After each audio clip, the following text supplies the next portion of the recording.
Tripura power lifting অ্যাসোসিয়েশনের বৈঠক অনুষ্ঠিত হয় মঙ্গলবার। আগরতলা বিবেকানন্দ ব্যায়ামাগারে বৈঠকে বিভিন্ন জেলার প্রতিনিধিরা উপস্থিত ছিলেন। আগামী 21 থেকে 23 আগস্ট রাজধানীর এনএসআরসিসিতে রাজ্যভিত্তিক পাওয়ার লিফটিং প্রতিযোগিতা আয়োজনের সিদ্ধান্ত নেওয়া হয়েছে।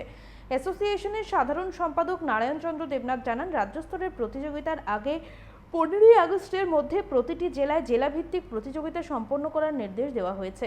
তিনি জানান, নির্ধারিত সময়ের মধ্যে জেলা পর্যায়ের প্রতিযোগিতা শেষ করে রাজ্য প্রতিযোগিতার জন্য তালিকা চূড়ান্ত করা হবে। আমরা শুনবো ঠিক কি জানাচ্ছেন তারা।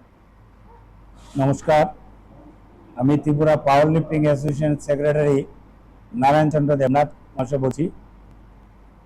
আমরা আমাদের প্রেসিডেন্ট শ্রী পিনাকি দাস মহাশয়ের সঙ্গে আলোচনা করে আমাদের ত্রিপুরা স্টেট মিট করার জন্য, পাওয়ার লিফটিং স্টেট মিট করার জন্য আমরা দিন স্থান ঠিক করেছি। আগস্টের 21, 22, 23 এই 3 দিন আমরা কম্পিটিশন করব এবং 21 তারিখ ওপেনিং করব বিকাল 5টা থেকে।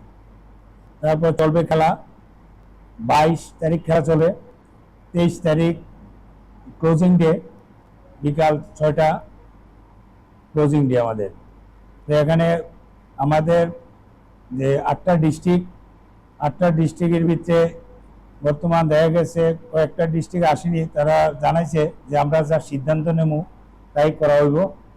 তো আমি আশা করব আমরা এই স্টেট মিটটা আমাদের এনএসআরসিসিতে করার জন্য আমি সমস্ত ডিস্ট্রিক্টের কাছে রিকোয়েস্ট করব তারা যেন ডিস্ট্রিক্ট মিটটা আগামী 15 আগস্টের ভিতরে কমপ্লিট করে নেন।